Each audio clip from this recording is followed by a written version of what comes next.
menentukan perubahan entalpi suatu reaksi berdasarkan data energi ikatannya. Apa itu energi ikatan? Energi ikatan adalah jumlah energi atau kalor yang diperlukan untuk memutuskan 1 mol suatu ikatan antar atom dalam keadaan gas. Misal, kita memiliki data energi ikatan antara atom H dengan atom H lainnya sebesar 436 kJ per mol. Nah, ini artinya untuk memutuskan 1 mol ikatan ini atau ikatan antar atom H dengan atom H lainnya, itu diperlukan kalor sebesar 436 kJ per mol. Kemudian sebaliknya, jika kita ingin menyambung kembali atau mengikat kembali antara atom H dengan atom H lainnya, maka akan melepaskan kalor sebesar 436 kJ per mol. Makanya, untuk energi ikatan karena dia memerlukan kalor, maka tandanya positif. Nah, berarti kalau ia ingin menyambung kembali ikatannya, maka tandanya adalah negatif. Jadi, untuk mencari nilai perubahan entalpi suatu reaksi, kita menggunakan rumus delta H sama dengan jumlah energi ikatan putus dikurang jumlah energi ikatan nyambung. Ikatan putus berarti berada di ruas kiri pada persamaan reaksi, sedangkan ikatan nyambung berada di ruas kanan. Kemudian coba kita perhatikan persamaan ini. Di sini terlihat bahwa energi ikatan putus bertanda positif. Kenapa? Karena ketika ingin memutuskan ikatan, maka akan diperlukan kalor, maka tandanya positif ya. Sedangkan energi ikatan nyambungnya bertanda negatif, karena ketika ingin menyambung atau membentuk ikatan, melepaskan kalor. Untuk lebih jelasnya, kita langsung ke contoh soal ya. Contoh yang pertama, diketahui energi ikatan rata-rata sebagai berikut. Energi ikatan C dengan H adalah 414 kJ per mol, Cl dengan Cl adalah 244 kJ per mol, H dengan Cl adalah 432 kJ per mol, dan energi ikatan antara C dengan Cl adalah 326 kJ per mol. Perubahan entalpi untuk reaksi berikut, yaitu CH4 ditambah Cl2 menjadi CH3Cl dan HCl adalah, jadi yang ditanyakan adalah delta H untuk reaksi ini. Cara menjawabnya, pertama kita buat dulu rumus struktur dari masing-masing senyawa. Nah, hal yang perlu diingat sebelum kita membuat rumus struktur adalah, ingat, C harus memiliki 4 ikatan, kemudian H harus memiliki 1 ikatan, O harus memiliki 2 ikatan, dan golongan 7A seperti F, Cl, dan Br, kemudian I, itu masing-masing harus memiliki 1 ikatan. Dengan mengingat jumlah ikatan yang harus dimiliki suatu atom, itu akan memudahkan kita dalam membuat rumus struktur. Oke, sekarang kita lanjut membuat rumus strukturnya ya. Yang pertama untuk CH4. Lihat di sini, C mengikat 4H. Kita buat rumus strukturnya, C memiliki 4 ikatan, H masing-masing 1, berarti rumus strukturnya seperti ini. Untuk senyawa yang kedua atau molekul yang kedua, Cl2, berarti Cl berikatan dengan Cl. Ingat, Cl butuh 1 ikatan. Maka ikatannya atau rumus strukturnya seperti ini. Lanjut membentuk CH3Cl. C butuh 4 ikatan. Mengikat 3H, yang masing-masing H butuh 1 ikatan. Kemudian, berarti yang satunya lagi mengikat atom Cl. Pas ya, C butuh 1, Cl juga butuh 1. Kemudian yang terakhir HCl. H berikatan dengan Cl. H butuh 1 ikatan, Cl juga butuh 1 ikatan. Maka ikatan antara H dengan Cl seperti ini. Setelah membuat rumus struktur, langkah berikutnya adalah kita masukkan data energi ikatannya ke dalam persamaan delta H sama dengan jumlah energi ikatan kiri dikurang jumlah energi ikatan kanan. Kita lihat ya, di sebelah kiri ada ikatan apa saja. Kita lihat ini ikatannya ya, garis-garis ini adalah ikatan. Jadi ikatan antara C dengan H ada 1, 2, 3, 4. Ini ikatan antara C sama H. Jadi 4 C dengan H. Lanjut, di sebelah kiri masih ada 1 ikatan lagi, yaitu ikatan antara atom Cl dengan atom Cl. Cuma ada 1 ya. Dikurang jumlah energi ikatan kanan. Kita lihat, ada berapa ikatan di ruas kanan? Ada 1, 2, 3, 4, 5. Ada 5 ikatan juga ya. Kemudian 1, 2, 3. 3 di antaranya adalah ikatan antara atom C dengan atom H.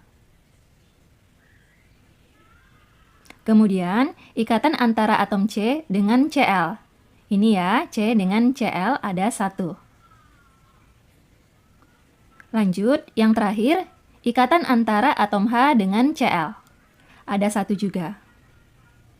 Nah, sebelum kita masukkan data energi ikatannya, Kita sederhanakan dulu. Di sebelah kiri kan ada 4 CH.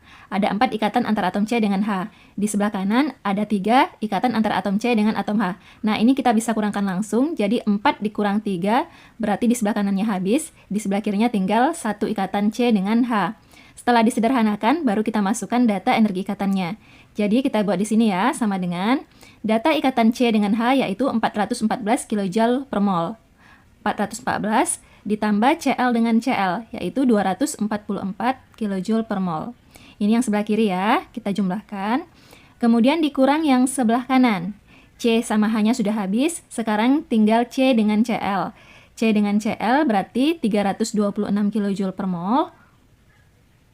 Ditambah ikatan antara H dengan Cl, yaitu 432 kJ per mol. Maka, ini kalau dijumlahkan, hasilnya 658, dikurang, ini kalau dijumlahkan hasilnya 758. Jadi, hasil akhirnya adalah 658 dikurang 758 atau sama dengan negatif 100. Jadi, pada reaksi ini dilepaskan kalor sebesar 100 kJ per mol. Oke adik-adik, paham ya? Sekarang kita lanjut ke contoh yang kedua.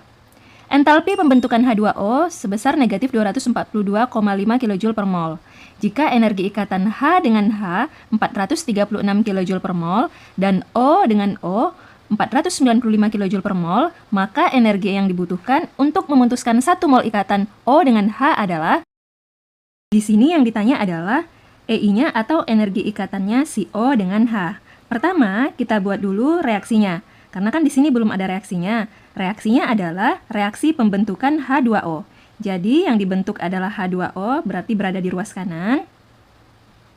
Kemudian dibentuk dari unsur-unsurnya, berarti H2 dan O2. Disetarakan ya. Hanya udah pas, tinggal kita menyetarakan atau menyamakan jumlah atom O-nya. Berarti di sebelah kiri, koefisien O2-nya harus setengah. Kemudian diketahui delta H-nya sebesar negatif 242,5 kJ per mol. Lanjut kita buat rumus strukturnya. Untuk H2 rumus strukturnya seperti ini. Kemudian untuk O2, karena butuh 2 ikatan berarti masing-masing O-nya membentuk ikatan rangkap 2. Lanjut H2O. Setelah ini kita masukkan rumus delta H-nya. Sama dengan, lihat di ruas kiri ikatannya ada 2. Ada H dengan H, ada O rangkap 2O. O rangkap 2O-nya ada setengah ya. Kemudian dikurang energi ikatan yang ada di ruas kanan. Berarti ada 2 ikatan, yaitu O dengan H, kemudian O dengan H juga berarti sama aja dengan 2OH. Terus kita masukkan datanya, delta H nilainya negatif 242,5 kJ per mol, negatif ya.